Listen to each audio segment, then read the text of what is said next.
এই দুনিয়ার জিন্দিগিটা কোনো জিন্দিগি নয়। আখিরাতের জিন্দিগিটা হচ্ছে মানুষের জন্য আসল জিন্দিগি, আসল জায়গা, আসল বসবাসের স্থান। সেটার নামই হচ্ছে আখিরাত। শুধুমাত্র আমার রসুল বলেছেন, হাঁটা শুরু করবে, একটা গাছের ছায়া খুঁজতেছে, সে একটা গাছের ছায়া পেল এবং কিছু সময় গন্তব্য স্থানে যাওয়ার পূর্ব মুহূর্তে একটু জিরনের জন্য এই গাছের ছায়ায় কিছু সময় বসল, আবার সে গাছের ছায়া থেকে উঠে তার গন্তব্যে রওনা দিল। দুনিয়া নামক স্থানটি হচ্ছে তেমনি। আমার রসুল বলেছেন, সে গন্তব্য স্থানে পৌঁছার আগে মাঝপথে একটু বিশ্রাম নিয়েছিল ছায়ায়, এটার নাম হচ্ছে দুনিয়া। বলুন না আল্লাহু আকবার। এটার নাম কি? দুনিয়া। আপনার আমার গন্তব্য স্থান হচ্ছে আখিরাত। এই দুনিয়া নামক স্থানে আমরা একটু বিশ্রাম নিচ্ছি। বিশ্রামের জায়গাটা হচ্ছে এটা, অর্থাৎ সেটা আখিরাতের তুলনায় 2 সেকেন্ড 2.5 সেকেন্ড এই বিশ্রাম নিয়ে আবার আমাদের গন্তব্য স্থানে পৌঁছে যাব। আমার রসুল বললেন, এটাই হচ্ছে দুনিয়া। সুতরাং এই দুনিয়ার মোহে পড়ে এই স্বল্প সময়ের জন্য আমাদের আখিরাতের চিরস্থায়ী যে জায়গার স্থানের কথা আল্লাহ পাক নির্ধারণ করে রেখেছেন, সেই জায়গা থেকে যেন আমরা মাহরুম না হয়ে যাই, এই জন্য দুনিয়া নামক এই স্থানে যতটুকু সময় অবস্থান পাচ্ছি ততটুকু সময় যেন আল্লাহর জন্য, আল্লাহর নৈকট্য লাভে রসুলে খোদা সাল্লাল্লাহু আলাইহি ওয়াসাল্লামের তরিকা অনুযায়ী জীবনকে উৎসর্গ করতে পারি। আল্লাহ পাক আমাদের সকলকে যেন তৌফিক এনায়েত করে। সকলে বলি আমিন।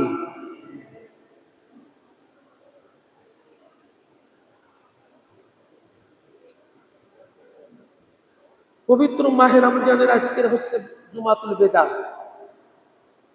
শেষ জুমা। এই রমাদান আর একটি বছরের জন্য আমরা হারিয়ে ফেলব। আগামী বছরে আপনার আমার নসিবে এই রমাদান আছে কিনা একমাত্র আল্লাহ পাক ভালো জানেন, ঠিক কিনা? এই রমজান মাসকে আমরা অতিক্রম করে দিলাম। আজকে রমাদানের শেষ দিন আমরা যে অতিক্রম করে দিলাম, এক এক করে 30টা দিন পার করে চলছি। আমাদের জীবন কোন পথে? রমাদানের হুকুম, আল্লাহ পাকের হুকুম, রসুলের তরিকা অনুযায়ী জীবনটাকে কি আমরা রঙিন করতে পেরেছি কিনা এই পবিত্র মাহে রমজান পেয়ে? এটা খুবই একটা কঠিন প্রশ্নের জবাব আপনার আমার সামনে এসে হাজির হয়ে গেছে। যেহেতু এই রমজান মাসে মহান আল্লাহ রাব্বুল আলামিন তার বান্দাদেরকে এত বেশি সুযোগ করে দিয়েছেন, যাতে করে এই রমজান মাসে যে বান্দারা এই মাসটি উপলব্ধি করে হুকুমকে পালনার্থে জীবনটাকে পরিচালনা করেছে, আল্লাহ পাক আমার রসুল বলেছেন তার জীবনটা নিষ্কলঙ্ক, নিষ্পাপ, মাসুম, বেগুনা করে ঈদের ময়দানে হাজির করবেন। বলুন আলহামদুলিল্লাহ। তাহলে মুদ্রা কথা হলো, পবিত্র মাহে রমজান আমরা যারা পেয়েছি, আমাদের জীবনকে ধন্য করার জন্য, আমাদের জীবনকে উৎসর্গ করে দেওয়ার জন্য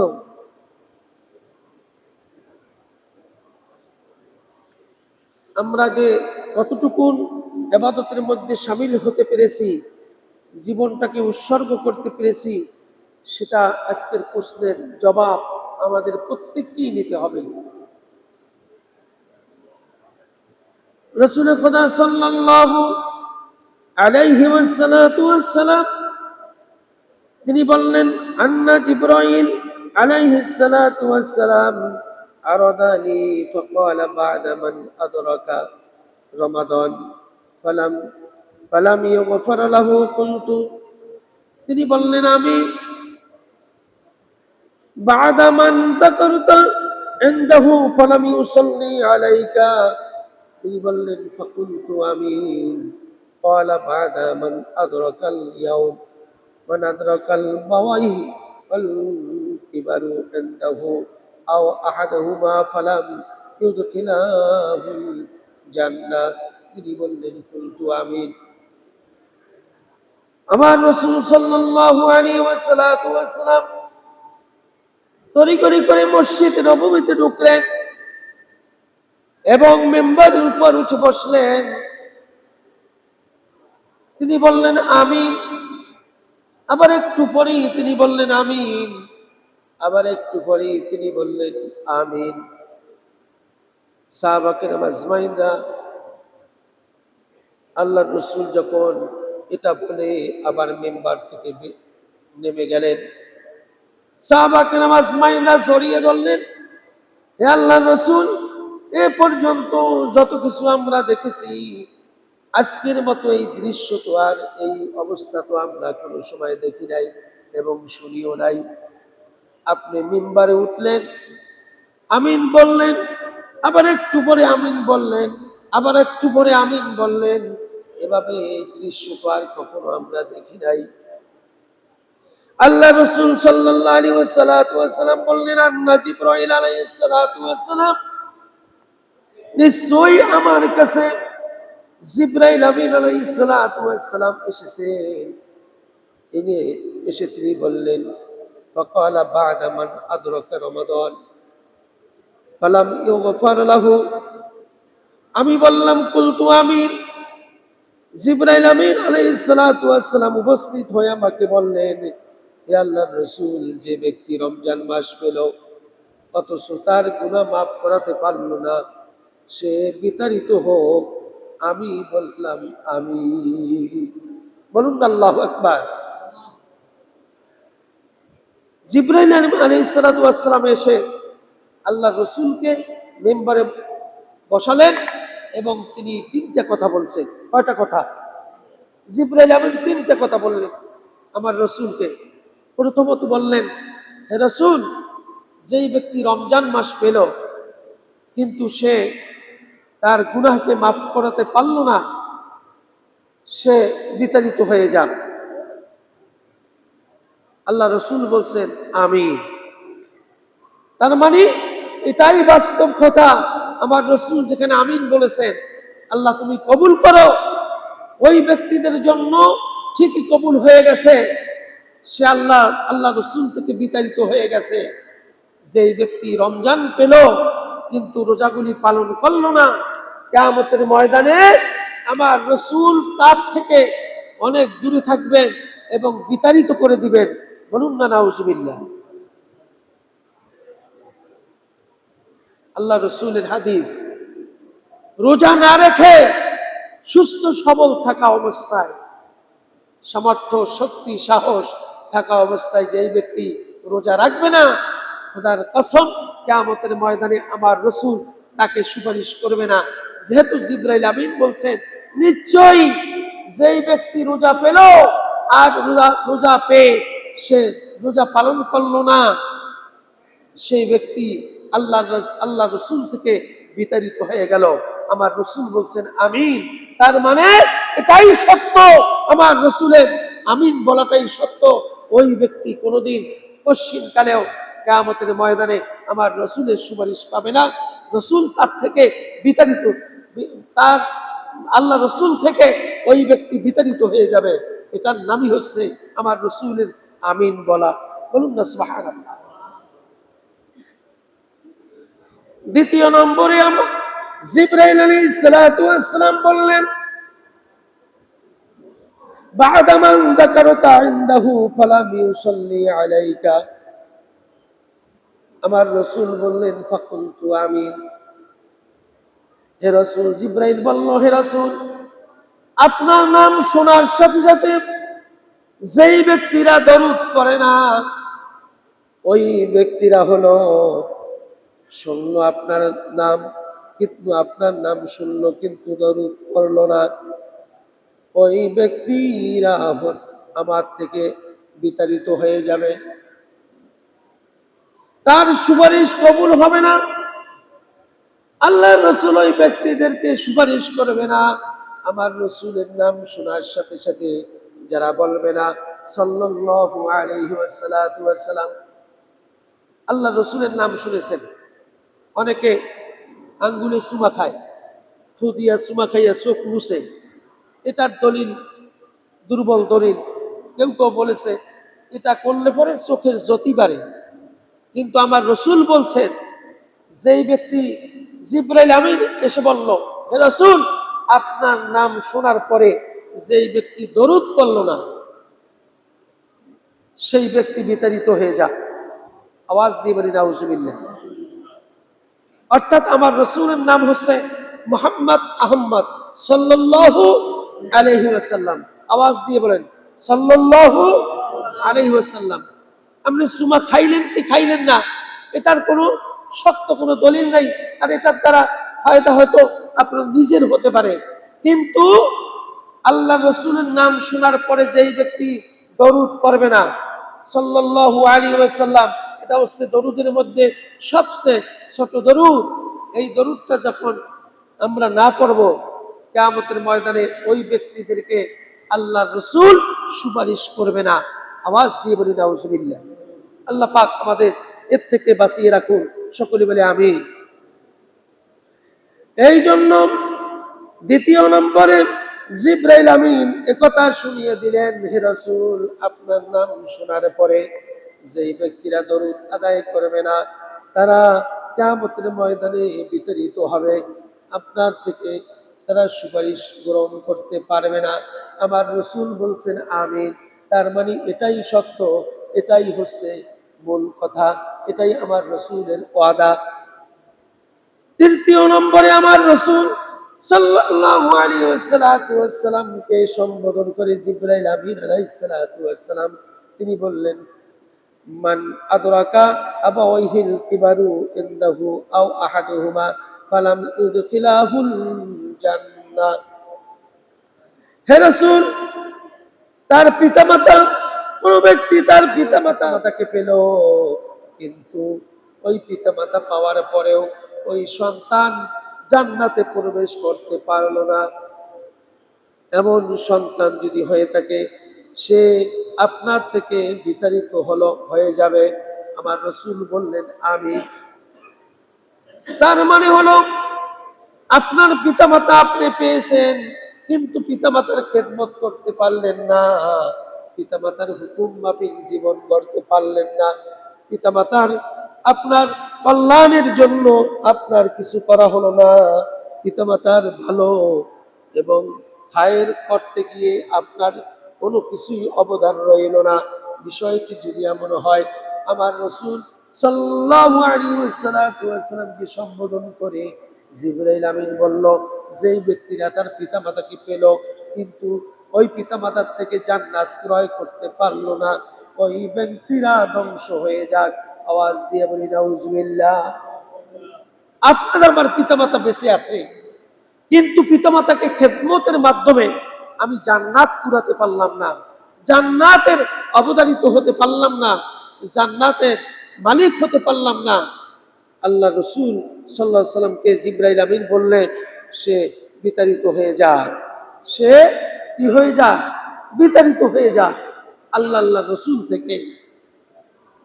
তাহলে আল্লাহ রাসূল থেকে যারা বিতাড়িত হয়ে যাবে তাদের তো উপায় কিছুই থাকবে না। কিয়ামতের ময়দানে আপনার আমার পিতামাতা বেঁচে আছে, অবশ্যই গুরুত্বের সাথে আকর্ষণের সাথে পিতামাতার খেদমত করতে হবে।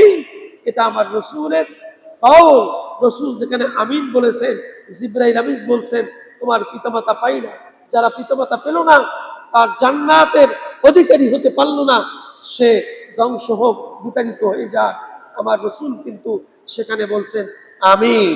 সুতরাং আমার রাসূলের এই আমিন বলা মানে এটাই বাস্তবতা, এটাই ফিনিশ, এটাই আপনার কিয়ামতের ময়দানে ফয়সালা হয়ে গেছে। অনেক সন্তান আছি আমরা, পিতামাতাকে ধমক দিয়ে কথা বলি। আল্লাহ পাক বলছেন উফি ওয়ালা তানহারহুমা আকুল লাহুমা কাওলান কারীমা। তোমার পিতামাতার সাথে এমন কোন শব্দ ব্যবহার করো না যাতে করে তোমার আচরণে উহু শব্দটা বলতে পারে। বলুন না আল্লাহু আকবার। অনেক সন্তানরা আছি পিতামাতার সাথে শব্দ ব্যবহার করি না, ভালো ব্যবহার, সুন্দর আচরণ, হোসনে আখলাক তাদের সামনে পেশ করি না।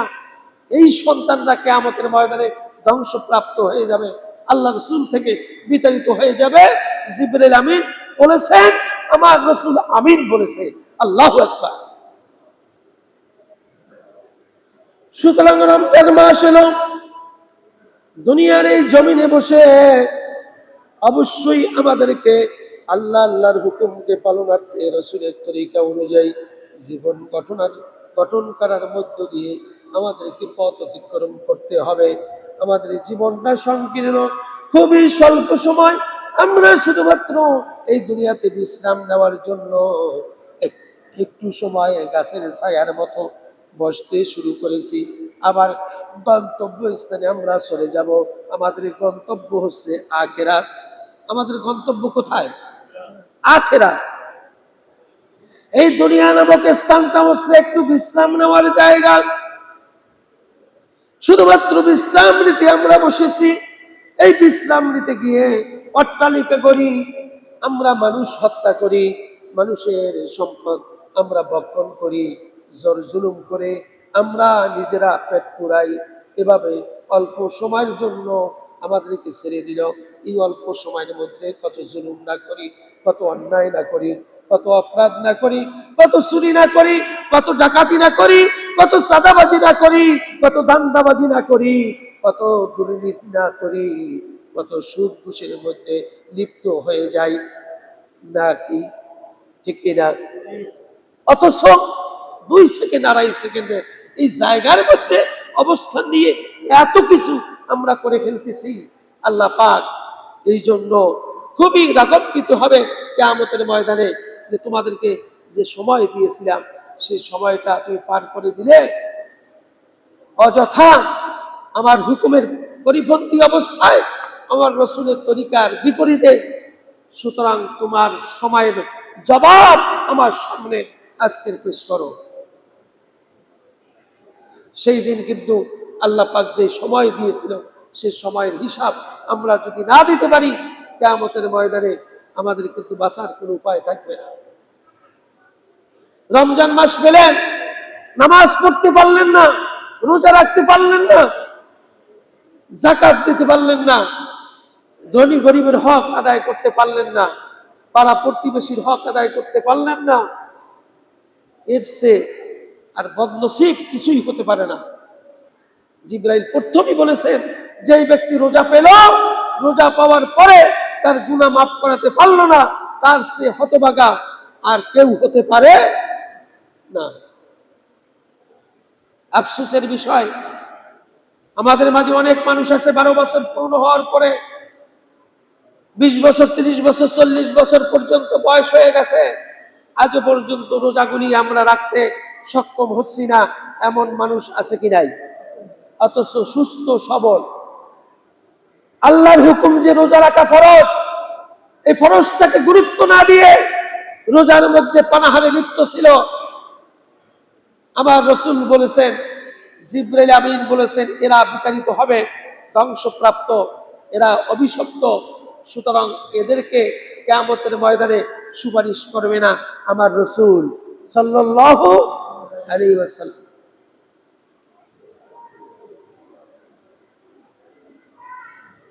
এই জন্য আসুন, আল্লাহ রাব্বুল আলামিন সূরাতুল বাকারার মধ্যে তিনি স্পষ্ট করে দিয়ে কিছু বিষয় উল্লেখ করে দিলেন, জানিয়ে দিলেন, লাইসাল বিররা আন তুওয়াল্লু উজুহাকুম কিবালাল মাশরিকি ওয়াল মাগরিবি ওয়ালাকিন্নাল বিররা মান আমানা বিল্লাহি ওয়াল ইয়াউমিল আখির ওয়াল মালাইকাতি ওয়াল কিতাবি ওয়াল নাবিয়্যিনা ওয়াতাল মালা আলা হুব্বি যাওয়াল কুরবা ওয়াল ইয়াতামা ওয়াল মাসাকিন وابن السبيل والسائلين في الرقاب وأقام الصلاة وآتى الزكاة والموفون بعهدهم إذا عاهدوا والصابرين في البأساء والضراء وحين البأس أولئك الذين صدقوا وأولئك هم المتقون সূরাতুল বাকারার মধ্যে 177 নম্বর আয়াতের মধ্যে আল্লাহ রাব্বুল আলামিন জানালেন পূর্ব পশ্চিম দিকে তোমাদের মুখ ফিরানোর মধ্যে কোনো পূর্ণতা নেই, কিন্তু পূর্ণতা আছে কেউ যদি আল্লাহ তাআলার প্রতি অবিচল আস্থা বিশ্বাস স্থাপন করে। এর মধ্যেই পূর্ণতা আছে, এর মধ্যেই কল্যাণ আছে, এর মধ্যেই মঙ্গল আছে। বলে দিলেন কে? মাগরিবি ওয়াল মাশরিকি, পূর্ব অথবা পশ্চিম দিকে তোমরা মুখ ফিরালে এর মধ্যে পূর্ণতা সন্ধান করলে পাবে না, বরং সন্ধান করো যেখানে কল্যাণ পাবে। তা হলো আল্লাহর প্রতি অবিচল আস্থা, দৃঢ় বিশ্বাস। ঈমান যদি অবিচল থাকে তাহলে আমার আল্লাহ বলেছেন এর মধ্যে তোমাদের পূর্ণতা রয়েছে। বলুন না সুবহানাল্লাহ। দ্বিতীয় নম্বরে আমার আল্লাহ রাব্বুল আলামিন বললেন ওয়াল ইয়াউমিল আখির, আর তোমাদের পূর্ণতা রয়েছে ওয়ালাকিন্নাল বিররা মান আমানা বিল্লাহি ওয়াল ইয়াউমিল আখির, তোমাদের পূর্ণতা রয়েছে আখিরাতের প্রতি যাদের বিশ্বাস থাকবে তাদের প্রতি। আল্লাহ পাকের পক্ষ থেকে বলছেন এরাই হলো পূর্ণতার দাবিদার। বলুন না সুবহানাল্লাহ। আমাদের সামনে আখিরাত যে হবে, কিয়ামত হবে, হাসর নাসর আছে, এটার প্রতি বিশ্বাস রাখা এবং সেই অনুযায়ী চলার মধ্য দিয়েই রয়েছে পূর্ণতা। বলেছেন কে? আল্লাহ। মুসলমান, তুমি দুনিয়ার মোহে পড়ে আখিরাতকে ভুলে গেলে হবে না। আখিরাতকে দুনিয়ার সামনেই রাখতে হবে, দুনিয়াকে পিছে রাখতে হবে, আখিরাত সামনে থাকতে হবে। যেহেতু আল্লাহ পাক বলছেন আখিরাতকে সামনে রাখা মানে তোমার এর মধ্যে পূর্ণতা নিহিত আছে। বলুন আল্লাহু আকবার। 3 নম্বরে আল্লাহ রাব্বুল আলামিন বললেন ওয়াল মালায়েকা, আল্লাহ রাব্বুল আলামিন দুনিয়াতে আমরা আছি, আমরা থাকব এবং চলে যাব। আমাদের মাঝে ফেরেশতা আছে, এই ফেরেশতাদের উপরে বিশ্বাস স্থাপন করার মধ্য দিয়ে আপনি জীবনটাকে পরিচালনা করতে হবে। আপনাকে বিশ্বাস রাখতে হবে আল্লাহ পাকের পক্ষ থেকে ফেরেশতা আছে, যে এই ফেরেশতারা আমার কাঁধে বসে নেক আমলগুলি রেখে, যেই ফেরেশতারা আমার কাঁধে বসে বদ আমলগুলি লিখে থাকেন। এটা বিশ্বাস স্থাপন করতে হবে। এটার প্রতি বিশ্বাস রাখলে আল্লাহ পাক বলছেন এর মধ্যে পূর্ণতা আছে। বলুন আল্লাহু আকবার। আমি মন্দ কাজ করি, খারাপ কাজ করি, অপরাধ করি, গুনাহের কাজ করি, তোমাকে বিশ্বাস রাখতে হবে তোমার কাঁধের মধ্যে ফেরেশতা রয়েছে। এই ফেরেশতারা তোমার জীবনের সব কিছু লিপিবদ্ধ করে লিখে রাখছে। এর প্রতি বিশ্বাস রাখলে পরে আল্লাহ পাক বলছেন এর মধ্যে তোমার পূর্ণতা রয়েছে। বলুন না সুবহানাল্লাহ। এরপরে তোমার পূর্ণতা রয়েছে আল কিতাব, আল্লাহ পাকের পক্ষ থেকে যে কিতাব নাযিল করা হলো, সেই কিতাবের প্রতি আমরা যে শেষ কিতাব, বড় কিতাব, শ্রেষ্ঠ কিতাব কুরআনুল কারীম, এই কিতাবের প্রতি বিশ্বাস রাখার মধ্য দিয়ে পূর্ণতা আছে। যারা এই কিতাবের উপর বিশ্বাস রাখবে না, এই কিতাবের উপর বিশ্বাস রেখে জীবন পরিচালনা করবে না, তাদের মধ্যে পূর্ণতা নেই। পূর্ণতা তাদের মধ্যেই আছে আল্লাহ পাকের পক্ষ থেকে যে কিতাব আমরা পেলাম, এই কিতাব অনুযায়ী জীবনকে পরিচালনা করলাম, আমল করলাম, জীবনটাকে মেনে নিলাম, তাহলেই আল্লাহ পাক বললেন এদের জন্যই পূর্ণতা রয়েছে। বলুন না সুবহানাল্লাহ। মুসলমান, তোমরা কি পেয়েছো তোমরাও জানো না। তোমরা যে এমন এক কিতাব পেয়েছো, যে কিতাব পাহাড় গ্রহণ করে নাই, পৃথিবীর কোনো কিছুই গ্রহণ করে নাই, সেই কিতাব মানুষের উপর এমন এক কিতাব তোমাদেরকে দেওয়া হলো, এই কিতাব কেউ যদি আঁকড়ে ধরে, এই কোরআনুল কারীম এবং কোরআনুল কারীম আঁকড়ে ধরে তার জীবনটাকে কোরআনের সাথে রঙিন করে পথ পরিচালনা করে, জীবনটাকে রঙিন করে নেয়, কিয়ামতের ময়দানে ওই কোরআন মৃত্যুর পরে কবরস্থ করার পরে কবরের সাথে সেখানে কোরআন আপনার শিওরে দাঁড়িয়ে থাকবে। বলুন আল্লাহু আকবার। মুনকার নাকির সওয়ালের জবাব করার জন্য ফেরেশতা আসবে, এসে বলবে তুমি কে? ওই কোরআনের হক আদায় করা নামক ওই ব্যক্তিটি তখন জবানে বলবেন আমি হচ্ছি এই ব্যক্তির ওই কোরআন, যেই কোরআন আল্লাহর পক্ষ থেকে নাজিল করা হয়েছিল তার উপরে সে পুঙ্খনে পুঙ্খনে এই কোরআনের হক আদায় করেছে। আমি ওই কোরআন যতক্ষণ পর্যন্ত আমার এই প্রিয় ব্যক্তিকে, এই মাহবুব বান্দাকে, মাহবুব ব্যক্তিকে, আমার বন্ধুকে জান্নাতে পৌঁছাতে পারবো না, ততক্ষণ পর্যন্ত আমি আমার বন্ধু থেকে সরে যাব না। বলুন না সুবহানাল্লাহ।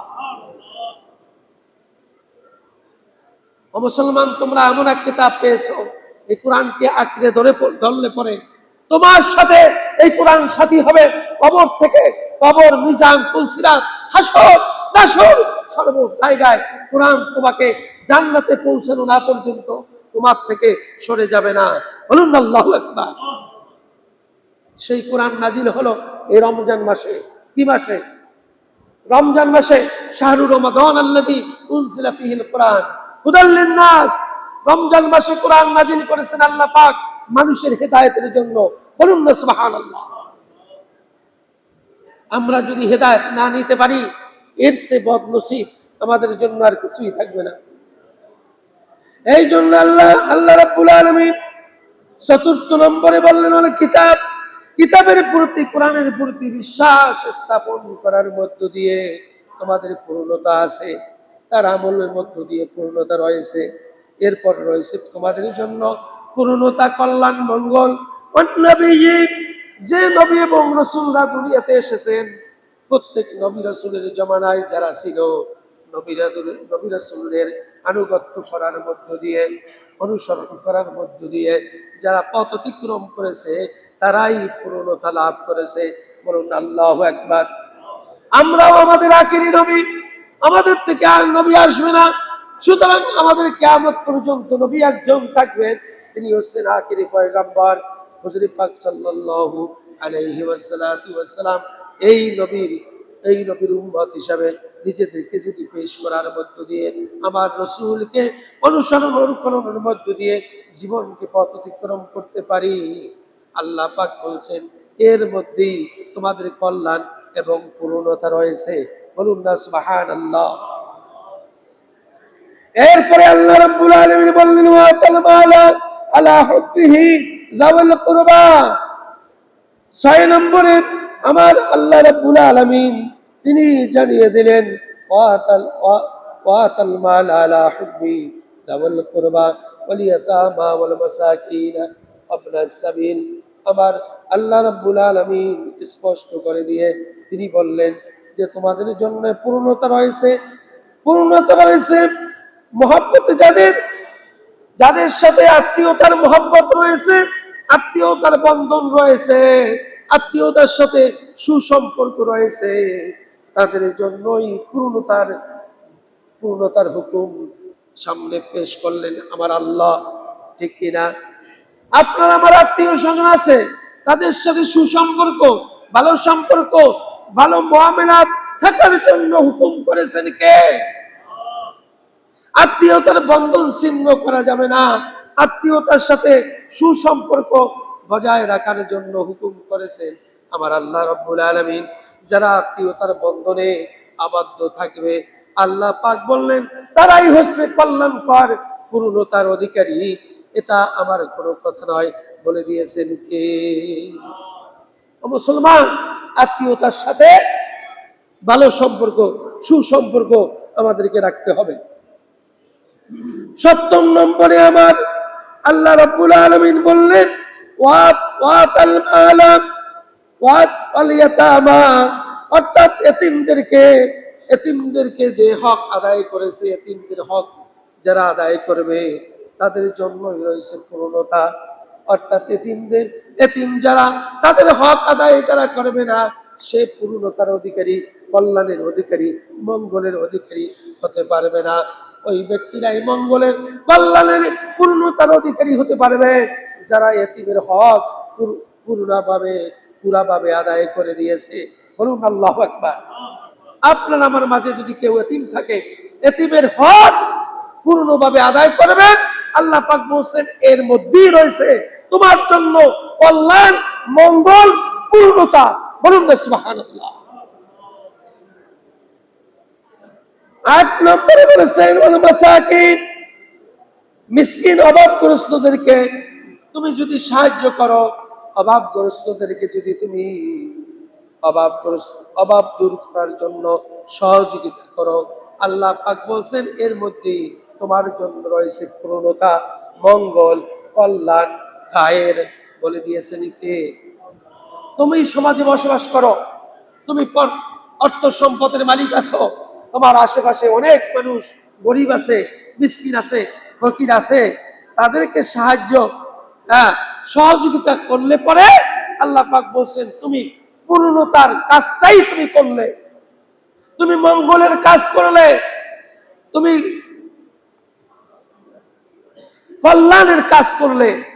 সুতরাং তোমার ওই কল্যাণ তোমার মধ্যে নিহিত আছে যখন তুমি গরিবদের মাঝে সাহায্য সহযোগিতা করবা, তাহলে তুমি পূর্ণতার অধিকারী হওয়ার সম্ভাবনা তোমার মধ্যে রয়েছে। বলুন না সুবহানাল্লাহ। এরপরে 9 নম্বরে বললেন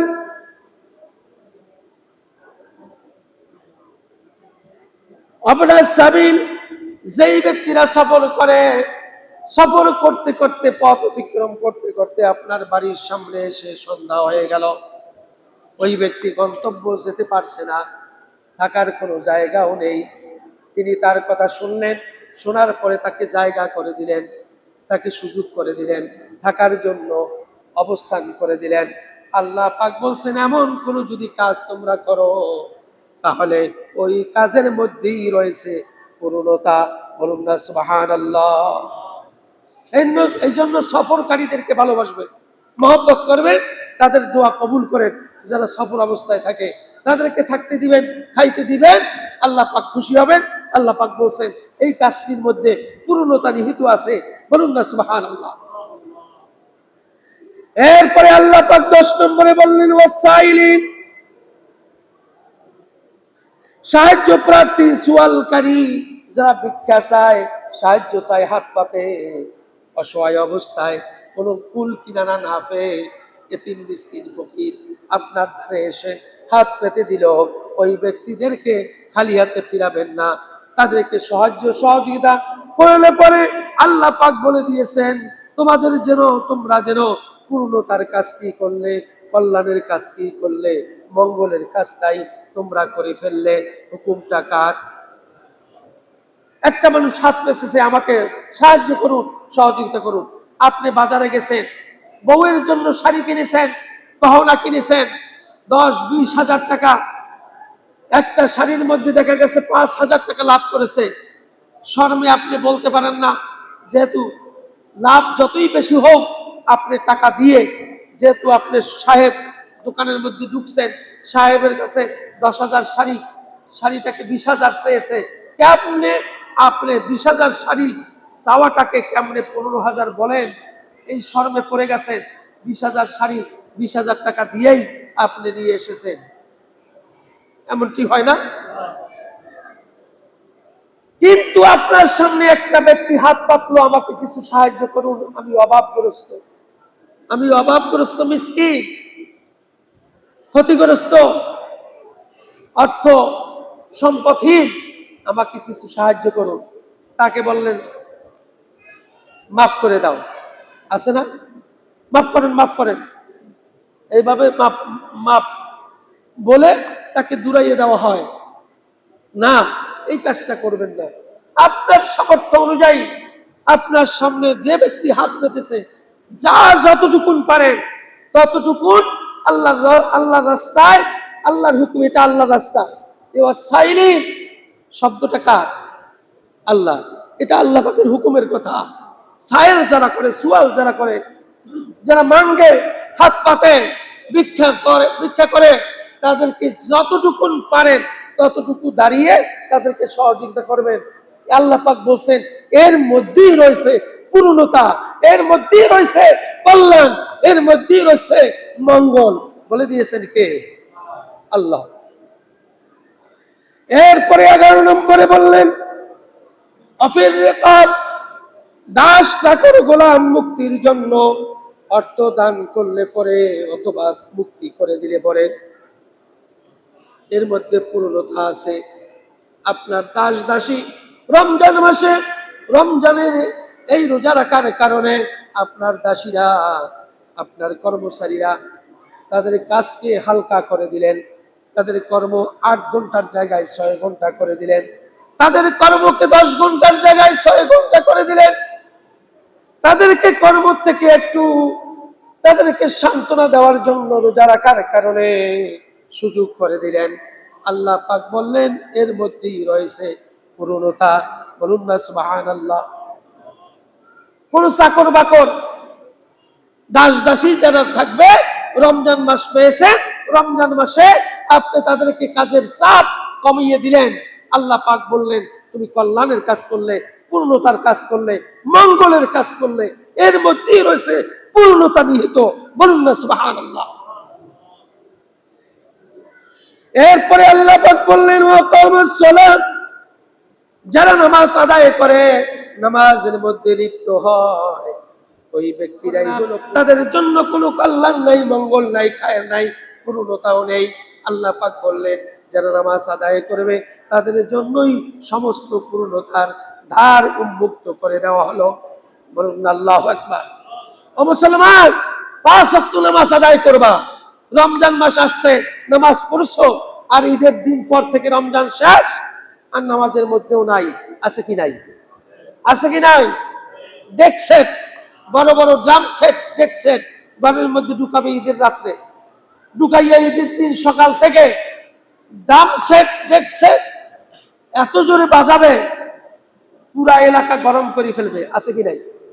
আছে কি নাই? আর নামাজের কথা ভুলেই যাবে। মালুম নামাজ যে রমজান মাসে সে পড়েছিল সে যেন ভুলেই গিয়েছে, জোহর থেকে আর মসজিদে তাকে পাওয়া যায় না। বিষয়টি এমন কিনা? এমন কিনা? যদি না হতো তাহলে মসজিদগুলি 5 ওয়াক্ত নামাজের মধ্যে মসজিদ কানায় কানায় পূর্ণ হয়ে যেত। ঠিক না বেটি? এই জন্য আল্লাহ পাক বললেন ওয়াকামাস সালাত, তোমাদের পূর্ণতা রয়েছে যারা নামাজের মধ্যে শামিল হবে। ওই নামাজের মধ্যে যারা শামিল হলো তারাই পূর্ণতার অধিকারী হতে পারবে, পূর্ণতার অধিকারী তারাই হবে বলে দিয়েছেন আমার আল্লাহ। 13 নম্বরে আমার আল্লাহ পাক বললেন ওয়াতাজ যাকাত, আর পূর্ণতা রয়েছে যেই ব্যক্তিরা যাকাত আদায় করলো, যাকাত আদায় করার মধ্য দিয়ে সে যেন পূর্ণতার অধিকারী হতে পারলো, সে যেন কল্যাণের অধিকারী হতে পারলো, মঙ্গলের অধিকারী হতে পারলো। এই জন্য যাকাত যাদের দেওয়া ফরজ হয়েছে আমরা হিসাব করে করে আমরা যেন যাকাত আদায় করে দেই। যাকাত কিন্তু মারাত্মক একটা ব্যাধি।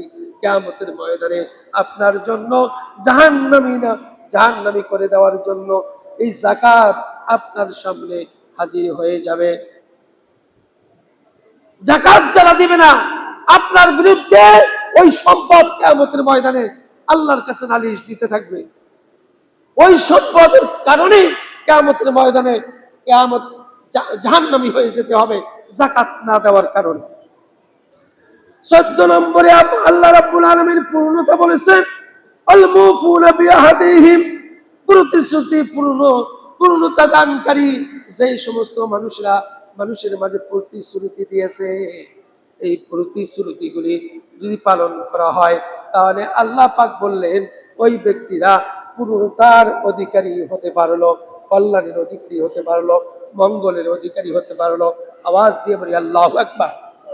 দেখেন না নির্বাচন আসলে পরে হ্যান করেন গা ত্যান করেন গা, রাস্তাঘাট করে দিবে, পোল বানাইয়ে দিব, ঘরের মধ্যে চাউল ডাল ঢুকাইয়ে দিব, কিন্তু সরকারি চাউল ডাল যা আসে তাও তার পেটের মধ্যে ঢুকাইয়ে দেয় গরিব মিসকিনের হক। ঠিক না বেটি? আছে কি নাই? দেওয়া তো দূরের কথা, বরং তারা যে ওয়াদা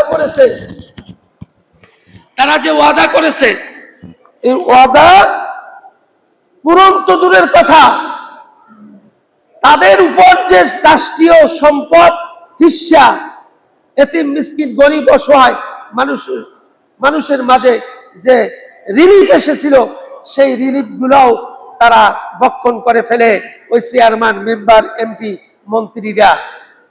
ঠিক না বেটি? ঠিক না বেটি? ওয়াদা করছে কিন্তু নির্বাচনের আগে আপনাদেরকে এমন এমন জিলাপি খাওয়াবো, ডাল দিয়ে ঢুকবে না, বিশাল আকারের গরুর গাড়ির চাকার মতো জিলাপি খাওয়াইয়ে পেট পুরাইয়ে দিব। আছে কি নাই? কিন্তু শেষমেশ এমপি হওয়ার পরে, চেয়ারম্যান হওয়ার পরে, মেম্বার হওয়ার পরে এই মানুষের হকগুলিও তারা বক্ষণ করে ফেলে। হক তো তাদের কাছে তো পুষাইয়ে দেওয়ার দূরের কথা, তাদেরকে সহযোগিতা করা দূরের কথা, তাদের উপর যে রাষ্ট্রীয় হক এসেছে সেই হকগুলিও তারা ঘরের কুঠুরি নিয়ে সুগির তলে, তারপর মাটির তলে গোপন করে রেখে তেলের বস্তা পাওয়া যায়, তেলের কন্টেনার পাওয়া যায়। গরিব দুঃখী এই দুস্থ মানুষের আশা, এমন দৃশ্য এই জমিনে আমরা দেখতে পেয়েছি কিনা? চাউল ডাল তেল মরিচ নুন এসেছে, চেয়ারম্যানের ঘরের চকির তলের মধ্যে পাওয়া যায় সেগুলো। এই জন্য আল্লাহ পাক বললেন, আল মুফুনা বিআহদিহিম, তোমাদের পূর্ণতা রয়েছে যারা প্রতিশ্রুতি দিয়েছো মানুষের মাঝে, প্রতিশ্রুতি অনুযায়ী পূর্ণ করলা, তাদের জন্যই কিয়ামতের ময়দানে তোমাদের কল্যাণ রয়েছে, মঙ্গল রয়েছে, পূর্ণতা রয়েছে। এই জন্য প্রতিশ্রুতি আমরা যারা যা দিব সব প্রতিশ্রুতিগুলি আমরা পালন করব। এটা কার হুকুম?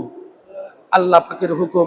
প্রতিশ্রুতি পালন করবেন তো আপনি কল্যাণ পেয়ে গেলেন, মঙ্গল পেয়ে গেলেন, পূর্ণতা আপনি অধিকারী হতে পারলেন। ইদা হাদু আস-সাবিরিনা ফিল বাসাই ওয়াদ-দাররাই ওয়া হিনাল বাস। আর 15 নম্বরে আল্লাহ পাক বললেন, অর্থ সংকটে, দুঃখ ক্লেশে এবং সংগ্রামে সর্ব অবস্থায় তুমি যদি সবর করো, তাহলে আল্লাহ পাক বললেন তুমি পূর্ণতার অধিকারী হয়ে গেলে। তুমি অসহায় অবস্থায় আছো, সংগ্রামের মধ্যে জীবন যাপন করতেছো, তুমি দুঃখ কষ্ট ক্লেশের মধ্য দিয়ে জীবন যাপন করতেছো, তারপরও তুমি দুঃখ কষ্টর দিকে না তাকিয়ে আলহামদুলিল্লাহ বলতেছো, শুকরিয়া আদায় করতেছো, আল্লাহ পাকের নিয়ামতের আশায় তুমি আশান্বিত আছো। আল্লাহ পাক বললেন এই ব্যক্তিরাই পূর্ণতার অধিকারী হবে, এই ব্যক্তিরাই কল্যাণের অধিকারী হবে, এই ব্যক্তিরাই মঙ্গলের অধিকারী হতে পারবে। আওয়াজ দিয়ে বলি আল্লাহু আকবার। 16 নম্বরে বলছেন, উলাইকাল্লাযীনা সাদাকু ওয়া উলাইকা হুমুল মুত্তাকুন, ইহারা তারা যারা সত্যপরায়ণ, ইহারাই মুত্তাকিন এবং ইহারাই পরেজগার। বলে দিয়েছেন কে? কারা? উলাইকাল্লাযীনা সাদাকু ওয়া উলাইকা হুমুল মুত্তাকুন, যারা সত্যপরায়ণ, ন্যায়পরায়ণ, সত্য জীবন যাপন অতিক্রম করতে চায়, তার জীবনটাকে সত্যের পথে পরিচালিত করতে চায়, এদের জন্যই বলছেন এদের জীবনটা পূর্ণ হয়ে গেল, পূর্ণতা, তারা তাদের জীবনটাই পূর্ণতার অধিকারী হতে পারলো যারা সত্য ন্যায়ের উপর জীবন পরিচালনা করলো। বলুন আল্লাহু আকবার। আমি সংক্ষেপে শেষ করে দিচ্ছি। এরপরে বলছে কদ আফলাহা মান যাক্কা ওয়া যাকারা ইসমা রাব্বিহি ফাসাল্লা। যেহেতু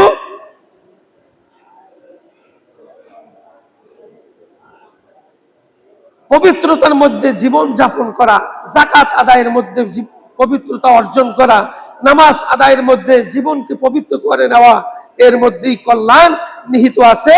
সুতরাং এই কল্যাণের অধিকারী হওয়ার জন্য এই যে বিষয়গুলি কোরআনুল কারীমের মধ্যে স্পষ্ট করে দিয়েছেন, আল্লাহ পাক যেন আমাদের সকলকে এই আল্লাহ পাকের হুকুম মাফিক জীবনটাকে যেন আমরা পরিচালনা করতে পারি।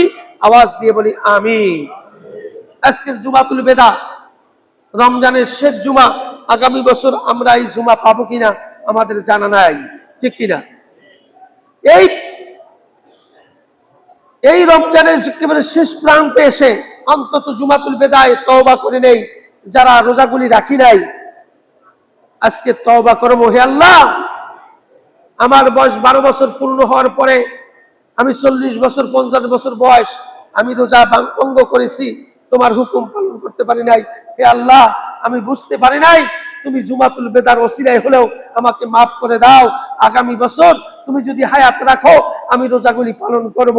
হয়তোবা এর মধ্যে যদি মৃত্যু হয়ে যায়, তাহলে পিছনের এই রোজাগুলির হক আদায় করার মতো সুযোগটা আল্লাহ পাক আপনাকে মাফ করার মধ্য দিয়ে, ক্ষমা করার মধ্য দিয়ে আল্লাহ পাক করে দিবেন, ঠিক নেবে ঠিক?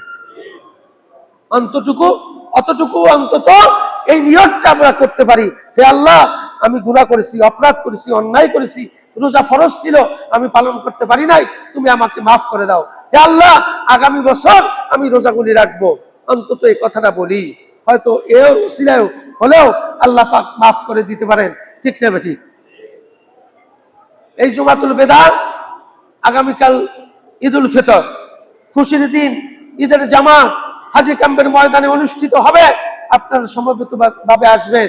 কিন্তু বড় কথা এটা নয়, বড় কথা হলো আল্লাহ পাক যে কথাগুলি বললেন পূর্ণতা কোথায় কোথায় আছে। আমি কিন্তু 17টা পূর্ণতার কথা, মঙ্গলের কথা, কল্যাণের কথা আপনাদের সামনে কুরআনুল কারীম দিয়ে আপনাদের সামনে পেশ করে দিয়েছি।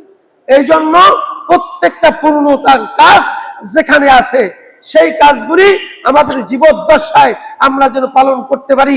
আওয়াজ দিয়ে বলি আমিন। রাজি আছে কি নাই? নামাজ, রোজা, হজ, যাকাত, মিসকিন, ফকির, অসহায়, এতিম, এদেরকে সাহায্য সহযোগিতা করা, এই যে বিষয়গুলি আছে প্রত্যেকটা কাজের সাথে সম্পর্ক রাখবেন। পূর্ণতার মালিক করে দিবেন কে? আল্লাহ পাক আমাদেরকে সহি বুঝ আমাদেরকে দান করুন। 5 ওয়াক্ত নামাজ যেভাবে রমজান মাসে আদায় করেছি, রমজানের পরেও ইনশাআল্লাহ 5 ওয়াক্ত নামাজ বা জামাত আমরা নামাজ আদায় করব ইনশাআল্লাহ। আওয়াজ দিয়ে বলি ইনশাআল্লাহ। সবাই রাজি আছি তো? যুবক ভাইরা, রমজান মাসে যেভাবে মসজিদে এসেছো, রমজানের পরেও তোমরা এভাবে মসজিদে আসবে তো ইনশাআল্লাহ? বলো, আসবে তো ইনশাআল্লাহ? আল্লাহ পাক কবুল করুক।